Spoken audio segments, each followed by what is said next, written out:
Hi, everybody. It's Chip Coffee, and welcome to Kindred Spirits Behind the Scenes. This is something that I wanted to do for a very special reason.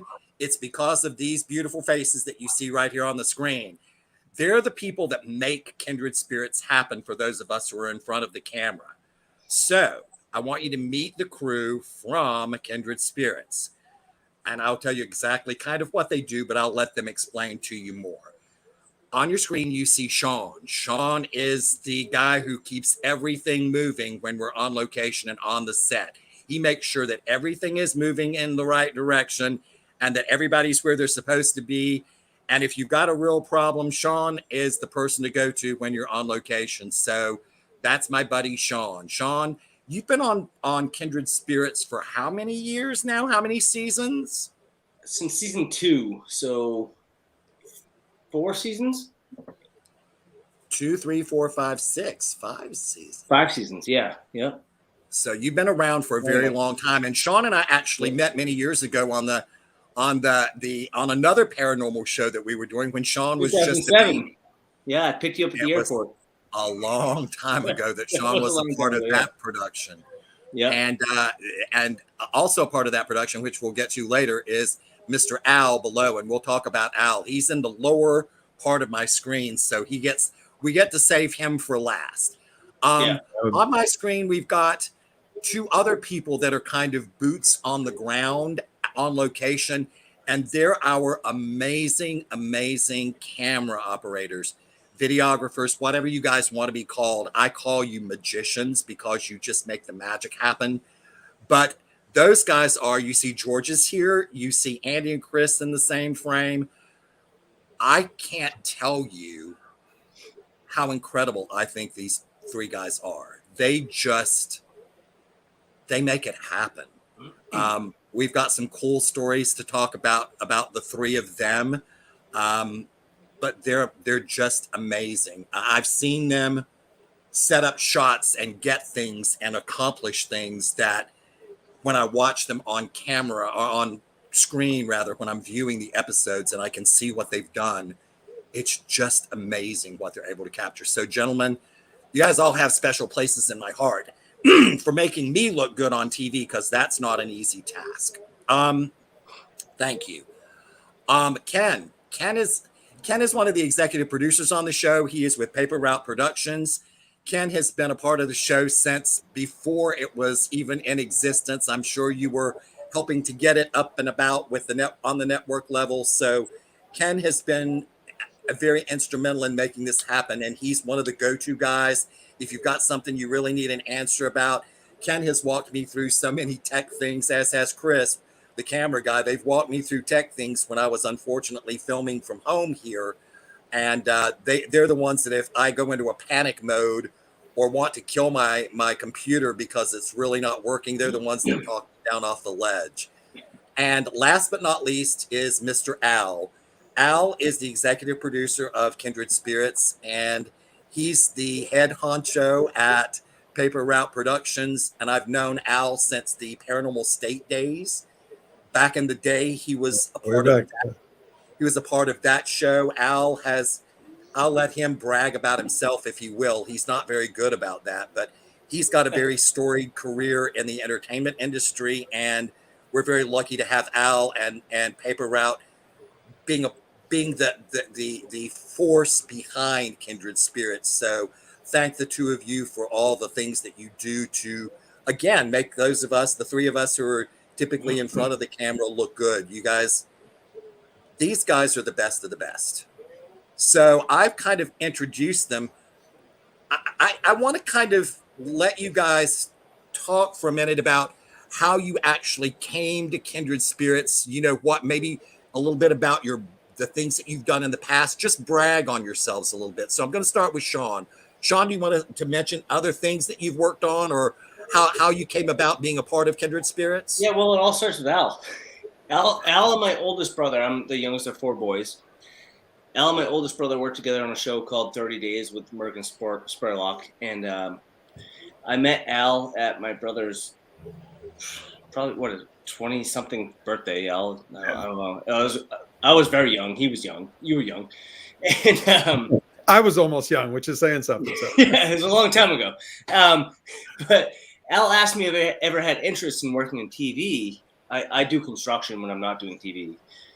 And I didn't. I never thought about it. And turns out it was probably 3 or 4 months later, he was filming Paranormal State in the town next to where I live in Massachusetts. And he got my number from my brother, and he reached out to me, and I said, yeah, I'll try it. And, I started at the bottom of the totem pole, and then Al and I developed a relationship as friends, and he must have seen potential, I think, I hope. And he kind of climbed me up the ladder. I worked on Paranormal State, and then he had me work on Ghost Lab.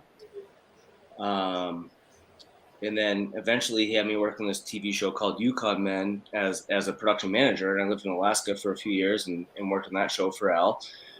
And I think at that point I gained his trust. And then he got Kindred Spirits and invited me along. And I said no, but he made me do it. And then I reunited with Chip Coffey, and I got to meet Amy and Adam. And unfortunately, Chris and Andy and George's. And it's been several years we've been doing this thing, and we've been having a good time, making a good TV show. Thank you. Georges, talk about how you got involved in this crazy Kindred Spirits ride, or what you've done in the past also. So I've worked with Paper Route since 2014, but I was not part of the Kindred team. So Kindred was already in season 2. And then I also worked with Andy on previous shows before, like the Buying series, which was a very successful Paper Route production series. And I think maybe 2 years down the line, Andy gives me a call. He's like, "Hey, what are you doing right now?" I was off a job, and he's like, "Do you want to come in, hang out with me, and just shoot something?" I was like, "Do you want to tell me something else?" He's like, No. This is exactly what you're doing. Just come in, hang out with me, and you're just gonna go film all day. I was like, sure. And that was it. And actually, he did not lie to me. So I was hanging out with him most of the time and just filming the entire time. I think that's great. It's Georges, you go back and forth to your home in Lebanon, and we had you away for a bit on Kindred when we were filming at one point in time. And I can tell you this, we very much missed him when he was away. So he's such an integral part of our yourself, Chip. And our family. Now you behave, Shawn. We love Georges. Thank you, Georges. We've got Andy and Chris who are here in the same frame, in the same time, in the same space. There are other camera operators, and talk about yourselves. Tell us who you are and what you've done and whatever. I'm Andy. I'm the director of photography for Kindred. I was working on American Chopper, and I was working with a fellow by the name of Brian Garrity, who ended up going to Paper Route and working with Al and Ken. And while he was there, I was working on American Chopper. He was working over there. We were working on different shows, and eventually he asked me to come over to Paper Route and film a couple shows with him. And I believe I was working on an Alaskan show, Alaskan Mega Machines, and I had returned. And when I had gotten back, he said that they were going to be starting a Go show, and he was wondering if I wanted to be a part of it. And when we worked on American Chopper, we were very friendly, and we liked paranormal things and subjects and television shows. And I was lucky enough to be asked to be a part of Kindred, and the rest is history. And I filmed every episode, and very proud of it, and grateful to Mr. Al Lagarde for letting me be a part of this series and having the opportunity to work for this great company. And yeah, that's it. Thank you, Andy. Yeah, and this guy, I will say, Andy, his contribution goes well beyond the camera, in my opinion. He's got such a vision for horror and this genre And also it's just a pleasure to work with. Ah. And he's the reason that I'm on the show. I met Andy on American Chopper a couple of years ago. I'm probably the newest addition to the team here, I guess, by a year at least. I grew up in the same area as Andy, and we were just a few years apart and kind of crossed through the same circles, far enough apart that we had never met before a job on a local show. But yeah, once we met there, Andy, he gave me a shot. Gave me a shot on Kindred, and it's been a blast. You try hard, Chris. I do. Yeah. I love it. I was just looking online, and we've got a whole bunch of comments on Facebook about people. According to everything right now, we've got about 670 people watching. Oh, fantastic. So Hello, everyone. Those are all my moms. Greta's telling me, Greta, my travel assistant, my BFF, who's here behind the scenes with me now, says that she shows how many, Greta? 844 people are watching us right now. So that doesn't count the people that are watching on YouTube. So next up is Mr. Ken. Ken is an executive producer on the show. Talk to us about you, Ken. Sure. I started in news as a audio operator. My background is in audio, and I was working a night shift and did not want to work a night shift anymore. So I wiggled my way into an editor position, taught myself, and luckily within a year and a half from there, I went for an interview at Paper Route. I had a buddy working there, and Al comes from a news background as well, and he likes, I think, kind of the mentality there, and thinks that translates well to how we were or how they were working on a certain series. So they gave me a shot. That was 10 years ago now, coming up, and that was for the first buying, which was Buying Alaska. And so I started out as an editor, worked on several of the Buying series. Then they brought me on to Yukon Men. Good show. Which was great show, fun stuff, and from there, I started as an editor. They kind of kept asking me to do a little more and more. They started trusting me.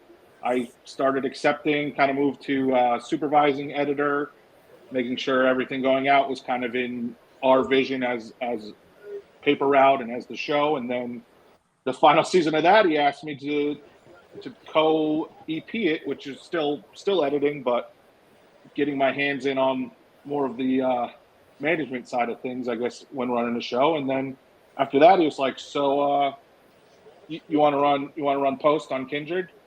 And I said no, as Shawn did, and and he was like, "No, don't worry, you're doing it." And I was like, "Oh, okay." So I left my comfort zone of editing and became this producer. So I was supervising producer, post supervisor for season 1, and then season 2, executive producer. So we've been running with it ever since. So Yes, we have. Thank you, Al. Yes, we have. I think what we've learned is that it's not an easy task to say no to Al. No. He doesn't accept no from us because he pushes us to be our better selves, perhaps, even though we might be feeling like we're going out of our comfort zone. But Al Lagarde, talk about yourself. When I was little, I had a Paper Route, and now I make television shows. Good, Al. That's really simple. Al's got a huge career in television. He's worked for several networks, right? Yeah, no, I've been very fortunate. I mean, and mostly been fortunate because I get to work with all these people, and we've always had a lot of great people who've come through the doors, and we've believed in giving people opportunities. And yes, we've and sometimes pushing them, but giving them opportunities. Things because you don't normally get someone again working at a very local cable station who comes on and edits big shows and things. You don't get someone usually who's doing construction and then all of a sudden is in charge of making sure everything runs well in the field or stuff on a big show on Discovery Channel. So that's just been something that's fortunate. I've taught a little bit in the background. I started off in news, was an anchorman, a reporter, did a bunch of that kind of stuff. Then I was a college professor for a while, started my own company, and we've done a lot of different kinds of shows. And one thing that's always been big for me is that like we've done, everybody keeps talking about the buyings. I'm not sure if everybody knows what those are. Those are real estate shows that were very successful, and they still air on Discovery Plus, called, Buying Alaska, Buying Hawaii, Buying the Buy. Did a couple hundred of those in a couple of years. But we've done one of our other big shows is Yukon Men, that was on Discovery Plus. And we've done, I don't know, 15, 20 different shows over the years at least. And so it's just been a real blast to try to do all these different kinds of things, to meet all these different kinds of people. Because when I started at news, I never thought that I would be friends and working with a psychic. And things, you just don't think these things are going to happen in the group of people. And, as long as you're open to things and, you want to go out there and explore what you can really do, and just always make a good product that you can entertain people. I think that's always been the most important thing to us, and sometimes people have always been, is it weird? It's like, it's pretty, I always consider it's very noble to entertain people, especially in what's going on in the world. Do you think of it, like if you get a few minutes where you can go out there and be entertained and, and have something else to think about, it's a great thing. And that's what I think that we do a lot of times. And on some shows, we explore subcultures, whether it's in the paranormal world or whether it's in how people live a subsistence life in Alaska, or all these different kinds of things. And it's interesting. It's funny when everyone said, we've all worked on different shows together, not just Kindred Spirits, even you and I, Chip. I mean, yes.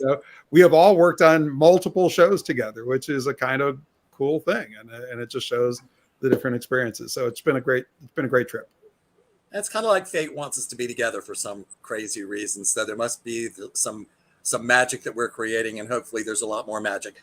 I want to shift gears for a second. Thank you all for that, by the way. I want to shift gears and talk about a while back I posted, and I think Amy and Adam did also, some photographs of you guys, thanking you for what's gone on. I think in the last couple of seasons in particular, we've seen what's called breaking down the fourth wall. And the fourth wall is lots of times you're not supposed to let the audience know, even though they're watching, that there's a breakdown and that there are other people that are part of it, that are filming it, that are whatever. So you've seen cameramen, camera operators, particularly Andy, Chris, and George's. You've seen them in the shots sometimes. You've seen Shawn in shots. You've seen our production or showrunner in shots, particularly in this past season that has just aired. So in breaking down that fourth wall and seeing these guys, lots of people became interested in who they are and what they're doing. Thus, we're doing this evening. But when I put it up there, I put the pictures out there online, people started asking questions about the crew, which absolutely made this broadcast happen. But then when I put out to ask questions, probably the biggest question that I got for all of you, not just the guys on location, but producers as well, this is kind of a three-part question. And the first part of the question is, do you believe in ghosts? The second part of that is, did you believe in ghosts before becoming a part of Kindred Spirits? If the answer was yes. And the third part is, if not, did being a part of the show change your mind? So those kind of are the questions. So Shawn, did you believe in ghosts before Kindred? That's hard for me. Like I said, I worked on Paranormal State, as you know, but I only did 2 episodes, and I was a PA, and I wasn't very involved in the production of the TV show. I was more involved in getting Al's coffee. Just kidding, Al. We know that's not true. I did not believe in ghosts, and I didn't really believe in ghosts going into Kindred Spirits either, to be honest. I'm very open-minded. There was a case actually at the Belvoir Winery. It was the first time I saw something on my own that wasn't, nobody was there with cameras, there was nothing going on, and I went outside to smoke, and a cigarette, not anything else. But I was walking back in, and I saw a shadow go across whatever that first building was, the first building next to the hotel part, like the scary place. And I actually saw a shadow when I was by myself. And I said, well, maybe that was just me making that up. I started thinking about it, and I was like, I don't know. I was alone by myself. There's nobody else out there. Our lights were up, but there was no way for anything to cast a shadow on that building the way the lights are pointing. And I didn't tell anybody, but I think that was my first paranormal experience. And I started going, oh, maybe it's a thing, whatever. Throughout the seasons I've worked on Kindred Spirits, yes, I believe in ghosts. I don't have any personal experiences that make me say they're for sure a thing, but I believe in them, yeah. Okay. Georges, how about you? Did you have a belief system before you came into the show? It's a very complex question, but so it's about an experience. I think I would answer it with an experience. So I remember one time we were, I think, in Waverly Hills, which is a huge sanitarium. Yes. Yeah. Oh my God. Okay, and this whole story was about this death tunnel. Death tunnel, people are dying, and it goes like and just it just scared me to understand what was going on in that space. And at some point, we were moving in with the story there, and we were following with Adam and Amy, and then somehow I ended up by myself in the death tunnel. I won't even do that. And then I see that because they're following the investigation, everybody left and I was by myself in the death tunnel. So at that moment, I got scared. So I think I believed in ghosts at that point. And at that point you'd be worried, oh my God, I wish I didn't have extra beans for lunch or something like that. So sorry, buddy. So it's really, I think what makes everything on the edge of our seat in our life, whatever it is, it's that point where I don't know if it is or it's not. And this story here in itself, and this concept and this topic I feel to me is the same, because I don't know. And that's what messes with me. But sometimes I did feel a little bit like, Georgie, were you there for the Ghost Train episode? Yes. Yeah. Yes. That was scary. Yes. So Yeah, for everyone watching, George is terrified in every episode that Well, I think that what Georges is saying is very valid, and that is, we all know that there's a lot of things that happen in the world around us that we just can't explain with, there's not really a plausible explanation for. And from what I'm hearing you say, Georges, is that you are open to the possibility, but you're not really fully convinced. Is that kind of accurate? this is not the only thing like that in life. Death is like Okay. that. Whatever it's a big thing. It's a very mysterious thing that we are part of. Like the entire life is mysterious. How can I be like, yeah, I know what is going on? I don't know what's going on. You just got a thumbs up from Chip Coffee. This one doesn't have a clue what's going on either. So don't look to me for any answers. I don't have any. Thank you. Andy, I know you've seen some weird stuff. Yeah. I believe in ghosts 100%. So the show didn't have to prove anything to me. Yeah, I mean, I grew up in a haunted house. I mean, so I don't really want to say that ghosts were a part of my life. I didn't have experiences there every night, but I definitely had some strange ones. And I couldn't wait to be a part of this show. I mean, I remember when I was working on Chopper, the whole crew there, when we were working in television, the Ghost Hunter show started, and all of us were like, oh my God, like this is what these guys get to do. You get to walk around haunted houses now and make a television show like this, because it was the first of its kind, so I was like, oh man, these guys are lucky. Because I mean, I spent a lot of my childhood hanging out with my friends, going into abandoned houses at night, trying to find the spooky house on the abandoned road that we would drive to in the summer and go in and see if we could find something in there. I have a big imagination, and I'm into all things paranormal. So I'm like I said, it was a match made in heaven when I got asked to do this show. I couldn't wait. It's my favorite show to shoot, and I look forward to every episode. You have no idea what's coming. That's the great thing about the show too. No matter where you go, there's always something spooky. The nighttime always comes. You can't get away from it. And once it does, start getting things spooky. change. Yeah. When the sun goes down, the atmosphere gets really kind of. I mean, that's kind of normal for anybody because dark kind of spooks everybody out. But there's just something about some locations that once night settles in, the whole atmosphere changes. You're right. Yeah, and I think that's for anyone too. I mean, I don't think you have to be a believer to get spooked out. I think if you were in some of these places with us, like one of the things I always make jokes about is that we have to, all of us have to go do B-roll, obviously. And we have to split up at times, and some of us have to go to the 5th floor where no one is, and you have to bring your camera up there. No one wants to go by themselves, especially George. So we, that's me included. You never know what you're going to encounter, and yeah, no, I'm a believer. Thank you, Andy. Chris. Yeah, that's exactly what I meant about him being so much more than just the director of photography on the show. He's got such a, I guess, an ability to think visually in terms of the paranormal. I mean, it's such a hard balance, of course, because we're filming something. Adam and Amy do their thing, and we're just following them and recording them. It's not like we're imagining things that we could do, but even still, it takes a talent, I think, to stay out of the way and still get the feeling of the space that you're in.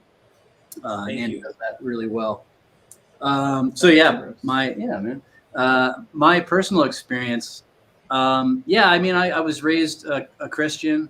I guess I would say I believe that there's more to life than we understand.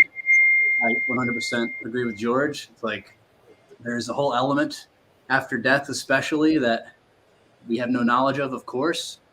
So it's still something that I keep an eye out for. I think on every episode. Do you guys remember the trunk in season 4? There was a trunk in the attic. I think Gary the ghost lived in there, according to local lore, and he liked to pinch people. Do you remember this? Is the dentist house right? In Florida. Yes. At the May Stringer house in Florida. Yes. Oh yeah. Great location. So I was tasked with getting the B-roll of the attic and of the trunk. For anyone that doesn't know, B-roll is just the extra shots that are that make the story come together. Yeah. I mean, Adam and Amy aren't in them, and neither is Chip. That's really B-roll. Anything of the room that we reference is a B-roll shot. So I had to go there specifically to get shots of the trunk. And I don't think I've shared this with anybody, but when I was up there, I was in the middle of a shot, right? And so while you're rolling on the camera, you are focused, of course. And I felt like what felt like a giant bug on my leg. But I was like, let me just finish the shot before I address this. Oh, true professional. And then Andy loves it. When I looked at my leg, there was nothing there. There was no. It was me, Chris. Was it you? Oh, I thought it was Gary. It was Shawn. Oh wow. That's right. So I've got little secrets to tell about all 3 cameramen later that I've got on my notes that are over here on my desk. Oh, I've got some little secrets to tell about all of you guys in just a couple of minutes. So buckle your seatbelts, boys. Ken, what about you? What about your belief system? Do you believe? Did you believe? Will you believe? Where are you at? I'm with Chris. I grew up Presbyterian. Both my parents are ministers, so I kind of grew up under that umbrella religion, and yes, to both George's and Chris, there is this world that is unknown past what we are right now. I don't know if I felt either way about it one way or the other going into the first season of Kindred Spirits. And I think as things have started to unfold, whatever we want to call it, ghost, energy, just something happening it started to unfold as I'm watching raw footage and I'm helping put together these shows. I'm seeing these things happen that it's like, how do you explain that? You can't explain that. And Exactly. and then that really came together for me. Andy referenced the Ghost Train, that Crocker House Tavern, right? That was yeah. I mean, Craziest thing ever. we sank, meaning we basically, Amy and Adam are in two separate locations. Cameramen with Amy, cameramen with Adam. They don't know what's going on with each other. There's no communication. You put those two cameras together, and there's questions being answered, questions being asked in one location, being answered in another, something being said affecting something in the other, and how, like, it's no BS. Like, how it played out in the show is what happened. There was no, like, it is this Quick crazy interruption, Ken. I was there for that. That was the craziest thing I've ever seen in my entire life. Insane. It was so insane that I was like, guys, listen, I'm going to take this scene. And normally, you don't jump into it as the executive producer or anything like that. I was like, I want to take this. Yeah. This is amazing. You just can't explain it. It was something that. So I think that what I hear you guys saying, several of you saying, is kind of like my own definition of paranormal. I've had to redefine it for myself and kind of pull it out of the woo-woo and all this really, weird, wacky stuff. So I define paranormal with just three phrases: can't explain it, can't understand it, can't deny it. That's just the way I look at it. Yeah. So thanks, Ken. I never knew that you had minister parents. I'm finding out things about my buddies here also. Al, tell us. I'm going to go back to like when I first started working on a paranormal show. So That's right. I was in news and I'd worked in documentaries, and Shawn mentioned that we worked on 30 hardcore documentary shows. And I get a call asking me to work on a paranormal show. And I literally told my agent, I think you got the wrong person, that they didn't mean to call me, because I wouldn't cheat. We wouldn't make things up, and we wouldn't do that kind of stuff, because that was my reputation. That's what they said they wanted. And that show eventually became Paranormal State. And that's been the way that we have approached all the different paranormal shows that we've done over the years, which are Paranormal State, Kindred Spirits, Ghost Lab, Aliens in Alaska, all these different shows that we've done in this genre. And we've always said, they're legit. We take a documentary approach. So with that as my background, and I'm looking at doing these shows, I come at them like, you got to prove everything to me, because I don't believe any of this stuff necessarily. And what I always tell people now, I have seen lots of things that I can't explain. And I mean, I've been at a few exorcisms, I've been at deliverances, I've been at things with a lot of the people on the cameras here, and crazy shit happens. And we've all been there. I've been at something where I was just interviewing someone, and they were talking, we were going over what it would be like if they were actually going to be in a show. And I'm in their house and I can't stay awake. I'm properly caffeinated. It's like 11 o'clock in the morning. I've had plenty of sleep. And I walk into their house and I'm like, oh, and I can't stay awake. And people are looking, are you okay? Are you okay? And I say, I just go out and get some air. I go outside and I'm perfectly fine. I come back in and whatever was in there. And this was something that was draining the stuff out of me. And that's the way it worked. And a number of these kinds of things. So like, yeah, there's all kinds of stuff that I've seen. Can I say I've seen a ghost? Have I interviewed a ghost? No, I can't say that. But I plane, and there's definitely stuff going on out there somewhere, somehow. I agree. Just can't explain some of this. Can't explain some of this stuff. So, one of the other questions that got asked. Thank you, gentlemen, for answering that question.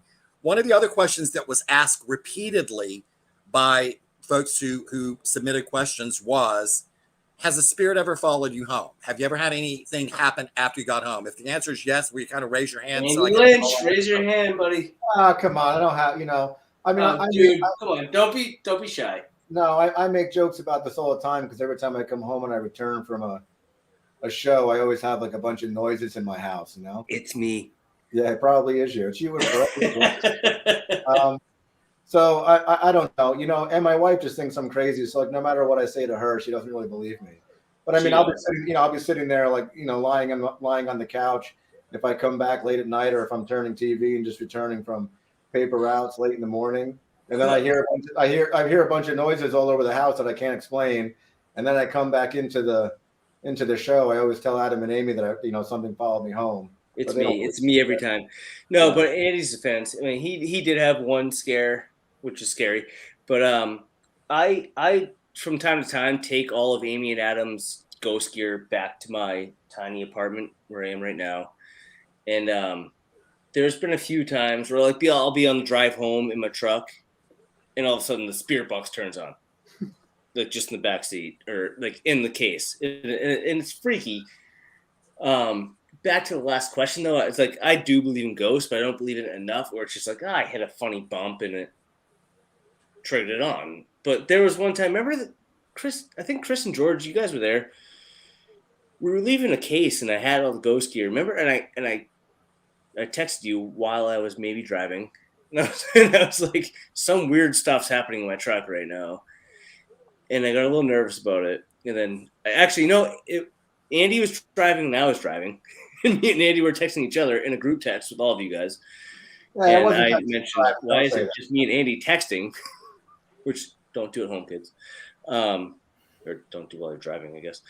But I got back and I brought all the ghost gear in and I unpacked everything. I was charging everything up, and I was actually a little bit scared about what may have come home with me. I mean, I'm okay now. Look at me. But it was scary, and I know You Andy. think you're okay right now? Oh, Chip, don't do that. Come on, man. I see the ghost spread. I see the ghost spread behind you, so I'm doing real well with that, right? Oh yeah, that's where it sleeps. So you're the keeper of the ghost spread, is that correct? Yeah. And it's like Alfred Hitchcock. It makes a cameo appearance in every episode. Everywhere it goes, yeah. I think that's what we should name the ghost spread, is Alfred. I was thinking Chip, but no.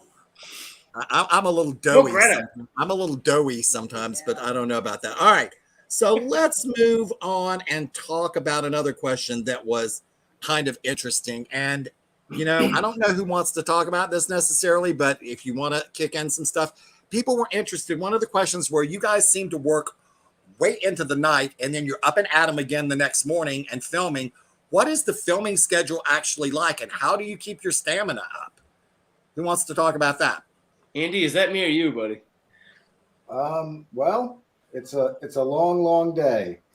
We usually start early in the afternoon, go late into the evening, all hours of the morning. And then when we're done filming, we come back, we watch what we shot and look at dailies and talk about the show. And drink a beer? Drink a beer. Yeah. No. And we're up for a long time, and then we wake up and we do it again, and we're exhausted every day. I think we average probably 5 hours a night of sleep. Yeah. Ish. And when I say we, I mean me and Andy. And we were talking about how we've all worked on different television shows before. That's in the television industry, this kind of documentary reality that we all work in, the days are always long in any kind of show that you do. On a paranormal show, they're usually even longer. I think for the most part, everybody can jump in on that, but that's my history, because you are doing things that you have to do kind of like in the middle of the night so many times, and still you got to get up and get started the next day and keep things going. And to that, it's you end filming. It's not like a normal show where you're done filming and you just go home and go to bed. We're on the road, but we're excited. It's like things happen, and we're all excited. So we go back to our hotel rooms, and like I'll hang out with mostly just Andy. You Chris, can't just go to bed when you get back to your hotel. You No, got to have some it's time nothing to to do, just just chill go to bed. out and decompress. I know you guys know what I mean. That's the thing. It's like, Andy and I will hang out for hours. Sometimes Chris, if he's in a good mood. George, I don't know what he does, but yeah, look at him. Are you sleeping? What do you have, a fireplace? But anyway, so yeah, no, we get back from working, and we're still hyped up with there was paranormal activity going on, and we get back to our hotel rooms and we all want to hang out and kind of decompress and figure out what just happened. I love it. And it also evolves as the investigation evolves. 100%. If things are happening, it keeps going. If we need to do an interview because all of a sudden something happened last night that is pointing to something else, it is a real investigation that is ever evolving. So it's not the normal television show where it is set hours, because it is the investigation and we are following the investigation. And I'll back that up with like Amy and Adam will drop like we want to talk to this the last homeowner, and then I have to find out who they are, and I wake up at 6 a.m. and call them to try to talk to these people.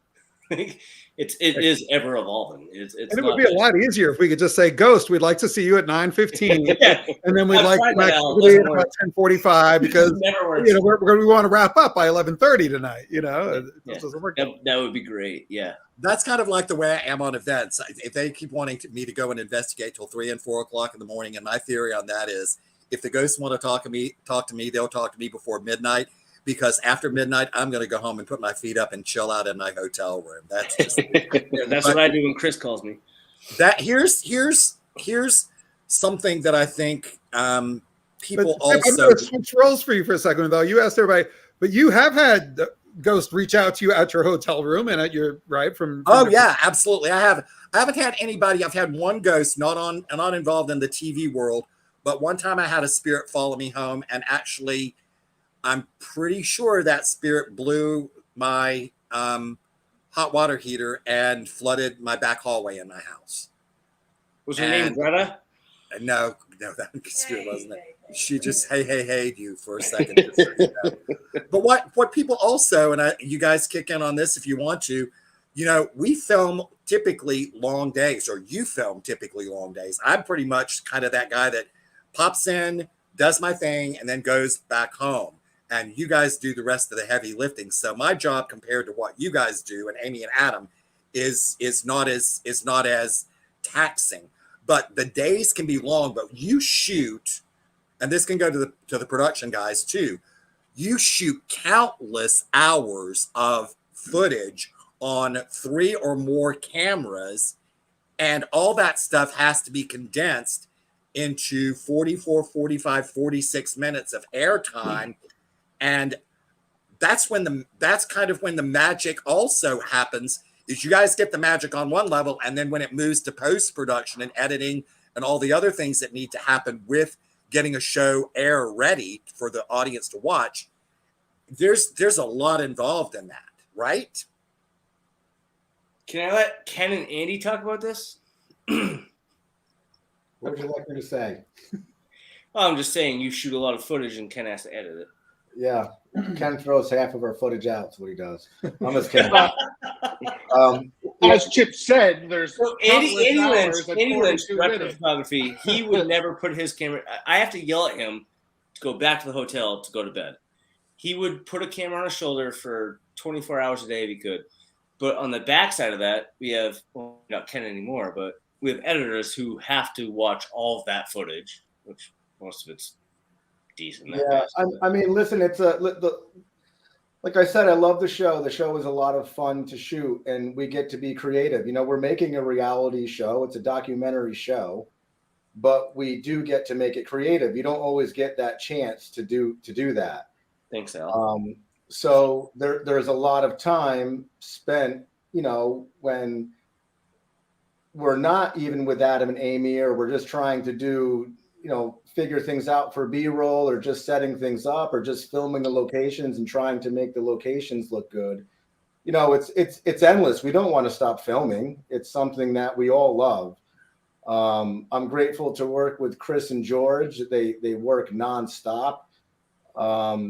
And we get to make a fun show. That's really the truth of it. The show is a lot of fun. We're making a documentary. We're filming Adam and Amy do their thing. We're filming Chip, and it's not boring. Sometimes you're working on something and doing anything that's a documentary. Sometimes things get mundane. You're filming the same thing over and over again. But with Kindred, we get to go to different locations. Every location is new. Part of the thrill when we get there is just walking around the location alone. Like, you put your camera down for a second, and you get to see the space, and you get to walk in the rooms, and, you imagine what's there, what's going to happen when Chip shows up. It's exciting every time. It's never boring. You never know what you're going to get. Nothing is ever set up. There's probably so much criticism that said, like, oh, these guys do this or these guys do. Nothing is set up. none of us have any idea what's going to happen.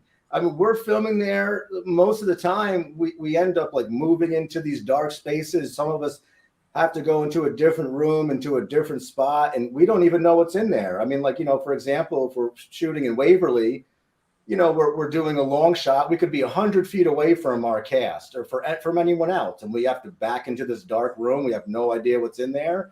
And half of the time you're filming Adam and Amy, and then you're kind of looking over your shoulder, like, what the hell is going on here? And that's I want to back Andy up real quick. And that's not happening. That's not happening on any other show that you do. Andy, I was talking. A ghost show.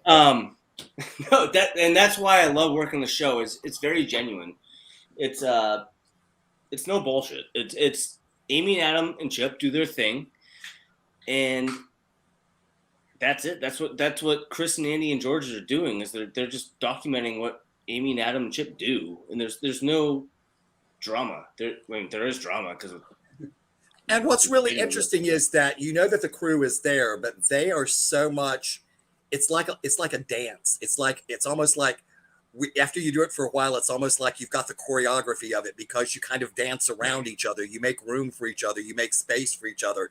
You kind of on your periphery know where they are so that you're not blocking them or getting in their way. And the way that they seem to move around us is just, it's amazing how they do it. I want to talk. They are. They're just incredible. I am in awe of how you guys do what you do. I want to talk about each person individually from my own standpoint for a second. And I want to talk about George. And George, I want to talk about when we were at Belvoir Winery and they sent us off to film you and me, just the two of us, into those creepy ass buildings. And we had some weird stuff happen to us when we were in those buildings that we just couldn't explain. And that was one of my favorite times on an investigation where they just sent me off by myself. Was it as much fun for you as it was for me? Because I have really good memories of that day. To be honest, that was a hallmark in actually my shooting career, because that's truly when I fell in love with shooting. There was and you used the right word, the dance. There was nothing but no thinking whatsoever. It just moving around and really surrender to whatever was going on around us. And that's when I learned how to shoot, to be honest. Now, of course, before I go, and he's like, just go and lose your mind over there. Don't worry about anything. It's you and Chip. Chip is awesome. No, that definitely happened. But that's that moment, because there was nobody but you and I, not even a producer. It was really we're let loose in the wilderness, and there was no restrictions around us. And I think that was a blessing for me, because that's exactly when I felt that, wow, I discovered something I truly love. And we were a little creeped out that day too. It was just, I mean, when you're alone in a spot like that and the history of it, it can creep you out a lot. I will have to say thank you publicly. I will say thank you. George came back from Lebanon at one point in time, and he brought me some blessed holy oil. He brought me some holy water, and he brought me some incense in a pack from Lebanon. And I still have it. It's very near and dear to me. So thank you, George. I love you. I want to talk about Andy for a minute. You just have this huge real estate in my heart, Andy Lynch. Oh, come on. And I want you to realize this. Oh, come on. One of my favorite memories of Andy is we were filming the Rose Island Lighthouse, and Andy had asked me, he wanted me to film some things up in the lighthouse, at the top of the lighthouse with him. And there's this steep, rickety ladder that goes up, and he's up there ready to film. And Amy and Adam were like, no, you're not going to go up that ladder. It's just too shaky and too rickety. You're going to fall down that ladder and kill yourself. And yeah, I'm not a spring chicken, but I yelled up to Andy and I said, do you really want to do this, Andy? He says, I really want to get some shots of you up here. Well, I hauled my happy ass right up that ladder because I did it for Andy Lynch. 100%. We got some great footage. That should be a sticker. I did it for Andy Lynch. I need to make T-shirts. But the other thing that I can say about Andy is that he always comes up with the most dramatic arrivals for me a lot of times in the episodes. Lizzie Gordon? I keep Lizzie Borden. I mean, when I arrived at Lizzie Borden was epic. I felt like I was coming into The Exorcist. Or, you know, there's the episode with arriving at Chris. Chris, I think you actually filmed the episode that I arrived at Waverly Hills. Didn't you film that, or was that you? I think you did. Or was it George? One. No, I, yeah, I think that was Tim and I. oh, was it? Yeah, And I George. just remember. I remember arriving at the car zooming past and leaving me, and I pushed up the umbrella. Yeah. And he said, "This is what I want. I want to see the umbrella come up, and there you are." And I'm like, "Okay, I'll give you what you want." But the other thing that I've got to say for Andy is that once I never knew this about Andy, but we were on location in New Jersey, and Greta and I were there, and we had a day off. We usually show up a day early before filming, and we had heard in the interim period between the two locations that Andy loved Bloody Marys. It was one of his favorite beverages. So Greta and I went out after the episode was finished filming for the night and set up this huge Bloody Mary bar in honor of Andy, and we all drank a Bloody Mary together on that episode. That was fun for me. But I didn't you're know. just such a genius with what you do, Andy, and almost anything. And I'm scared of heights, but I came up that ladder to you. So you know, almost anything that you would ask me to do, I would trust you. Thank you. I love you, Chip. Thank you. I wouldn't, Chip. I wouldn't do that. Thank you, Shawn. Sean is a big old shit stirrer, is he not? I mean, you can always count on Sean to just stir. Chris came on board with us, and I think he got baptized by fire, the poor guy. We won't explain the Chip Coffee Tramp stamp that I saw in photographs, which I think was funny AF. Where were we? Arkansas? I think you were, and somebody, because I couldn't be there, wrote on Chris and gave him a tramp stamp. They had a day off, and they were all at the pool, and they put a tramp stamp that said Chip Coffee on it right above Chris's butt, and sent me a picture of a Chip Coffee tramp stamp. I can't see it. It's not visible on that, Shawn. Can't do it. You might send it to Robbie, and he might be able to post it. But Chris, also a secret behind the scenes with Chris. Remember those commercials, you guys, from years ago where there was a kid named Mikey, and it was on the live commercial things, and Mikey would eat anything? Give it to Mikey. He'll eat anything. That's Chris. If we're having food, if there's leftovers that you want you just can't finish your dinner or whatever, Chris is your guy. Chris leftovers. Sometimes he'll just take your food. Well, you know, Chris is a growing boy, and we got to share with him. So that's the thing. So He is. Chris is 12, which is weird. The other thing that I've got to say that a lot of fans mentioned about Andy was, Andy, you went down in the hole. I went in the hole. Andy crawled in the hole, and people were like, "Holy F!" Andy went down in that dark, dismal, dirty space. Is he out of his mind? So talk about that for a minute, Andy Lynch. Well, we had to see what was down there, you know, for the audience. It was definitely creepy down there, considering that's where a lot of the noise was coming from, or some of the EVPs too. But once again, like when something like that happens, you want to go down there and be a part of it. So I went into that space and sat down there, and then we did an experiment, and it was a lot of fun, and it was creepy. It was creepy. Well, I survived. I was not there for the filming of that, but I can tell you when I watched it on television, I'm like, what is he doing? Yeah. You know, he is a lovely man. He is a lovely man, but what is he doing? Yeah. What is he doing? I'm gonna switch over for a second, and because we're kind of coming toward the end of this, let me talk to our producer people for a second here. If you can go through what you're kind of looking for when you look at cases for Kindred, what are the key elements that you think are very important to have in an episode? Anybody that wants to kick in an answer? I mean, the cases that we use on Kindred are cases. They're genuine cases of people writing to Amy and Adam. Chips, people even write to you. They're genuine. They're people asking for help to you guys, and then we kind of get them. We go back and forth with Amy and Adam on it, and it's unfortunately we don't have. I mean, you know, there's only a certain amount of episodes in a season, so what we're able to show on television is only a certain amount. So it's, you know, we just kind of talk about where do we feel who needs the most help, and that's whether it's the family or the people, and it's also the spirits. It's these entities out there is also another thing we think about. So it's you know, because the goal, and I think we all agree on this just as a whole, is the goal is to walk away having helped Absolutely. that household or that building. So yeah, I mean, it's really just, again, they're true people crying for help, and then it's just who needs it the most in what we have the ability to do.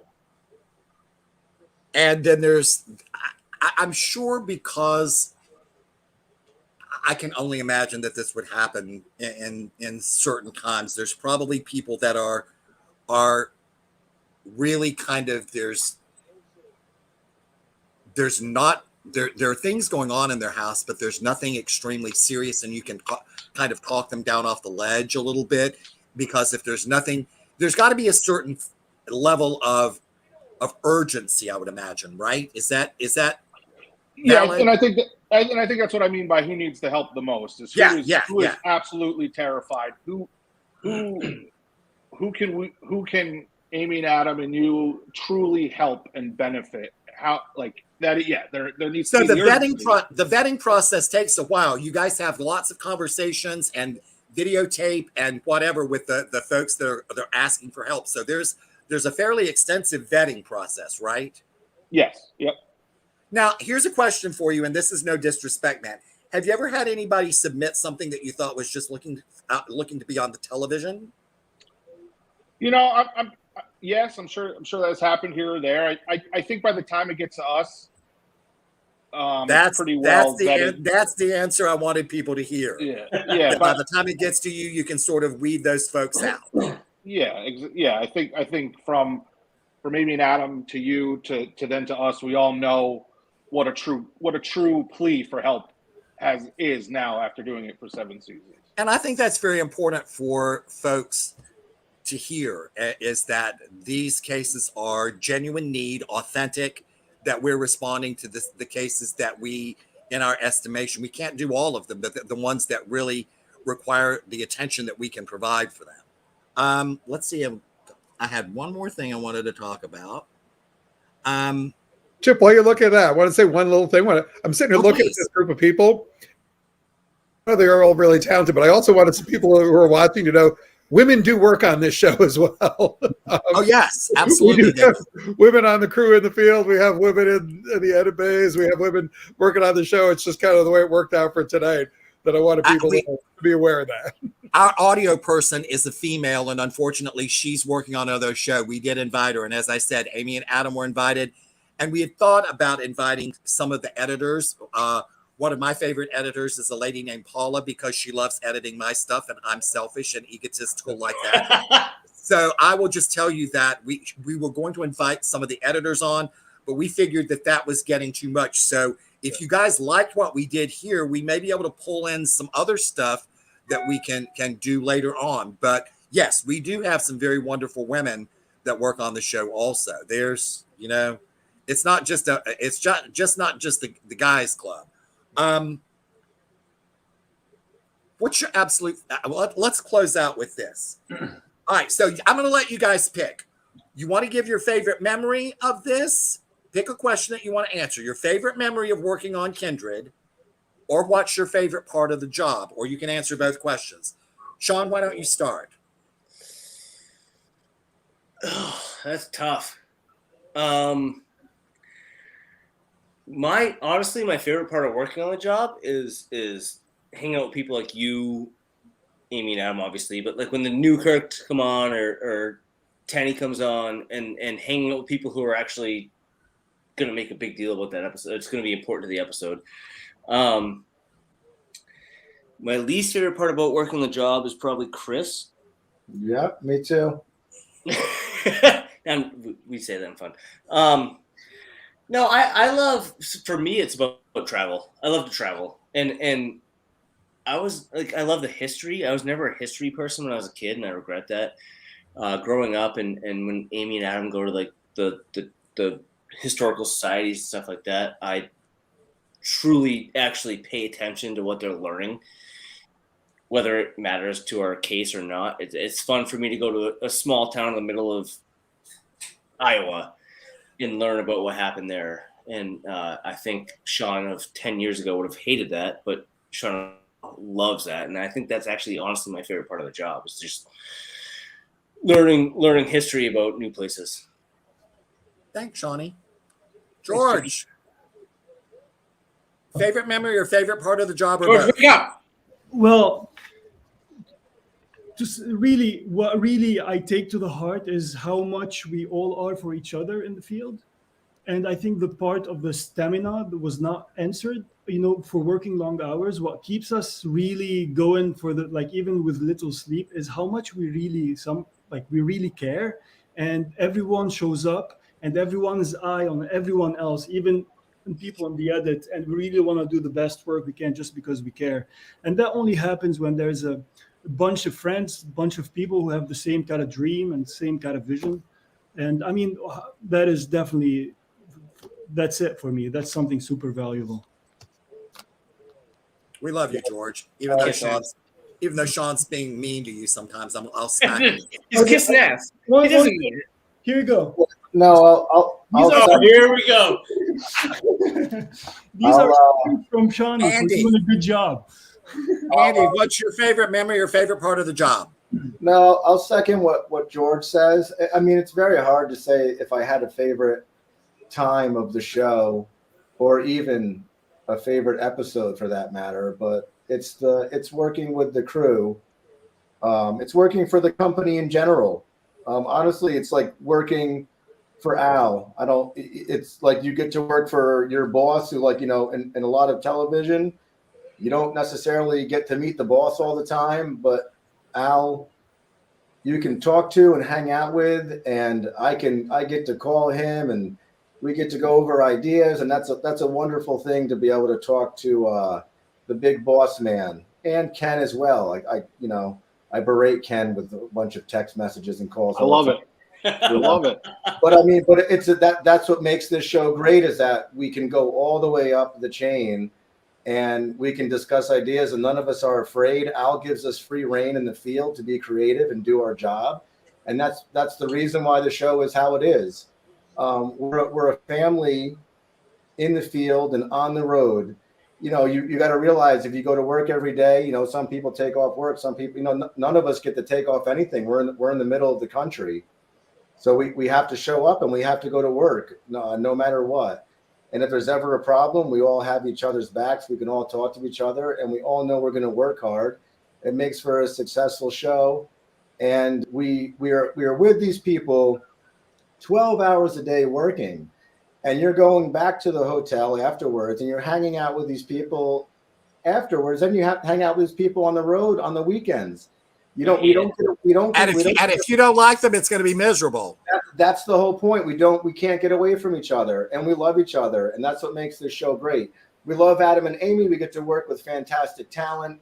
Everyone's happy all day long. We're doing something fun. It couldn't be any better, It's the best job in the world. We feel the same way in front of the camera. Chris, talk about it. My favorite part's definitely people's lunch leftovers. There you go. I knew that was going to be what he was going to say. But second to that, really everything. I mean, I totally agree with these guys. The crew is incredible. It's such a joy to film the show. Also, I mean, as a film person, being in these places and with the history of these locations and the way they look is just a joy as a camera person. Let alone the historical aspect. And also I just wanted to make a quick shout out to the editors and Ken, who makes sense of everything we capture and fit it down into a 40-something minute cut.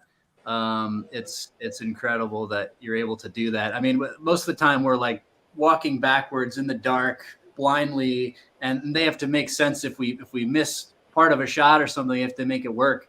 And they do so well. So thank you guys. You guys are all the best. Really are. I really appreciate you being here with me this evening.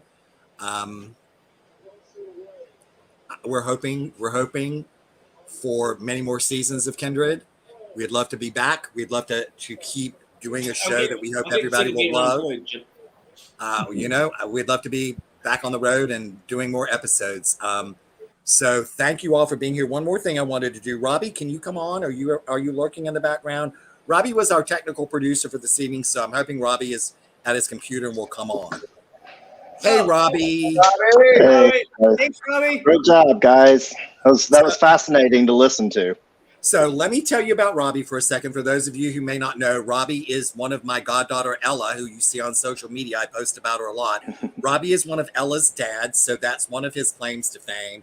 But Robbie has just begun a new venture called Guidance from Gratitude. And Robbie is doing some readings and some coaching and some things with actually helping people to maneuver their way through lives with the help of their spirit guides and their guardian angels. So he's doing some work that is very instrumental that I know a lot of people are going to be interested in. So please go to guidancefromgratitude.com. There's the picture of where you go. Go to Guidance from Gratitude, and that's where you can find Robbie. And Robbie, thank you. I know that we were a little tense today on a lot of levels, that the snowstorm that was happening up in the Northeast and the New England states might prevent us from being able to do this tonight. But thank you, Lord. We got through this. Knock wood, shake chicken bones, dance naked under the moon. Whatever we had to do, we did. But you guys on the screen, I'm grateful. As a cast member, I'm grateful for each and every one of you. You all enrich my lives in a lot of different ways. I've missed being out on the road with you guys, but now I'm hoping that if we're renewed for another season, that I can be back with you at least part-time. It's always good to spend time with Al and Ken, even though they're not on location with us all the time. It's always great to spend time with them because they're just I can say this from a cast perspective, every person that I've come into contact with that's been involved with Kindred Spirits has just been a genuinely good person, solid person. And not only do you have my affection, you have my respect. And I think that's something that's very important. If someone likes me but doesn't respect me, I don't know that feels complete, but I want each and every one of you to know that I respect you for who you are and what you do. So thank you for choosing to be here this evening. I hope you have a really lovely weekend, and this old heart of mine can't wait until we're all able to be back together again in person. So thank you. Thank you, Chip. Thanks for having us. Chip. Thanks for doing this. Thanks, Adam, Amy, Chip, everybody you see here, and so many other people. Thank you so much for being with us. Absolutely. It's our honor. And guys, thank you for watching, tuning in. I hope you had a good time learning some stuff about the people here. And until next time, thank you again, Fran. We're signing off from behind the scenes on Kindred Spirits. Thank you, everybody. Thank you, fans, for watching. Bye, guys. Have fun. Bye. Thanks, everyone.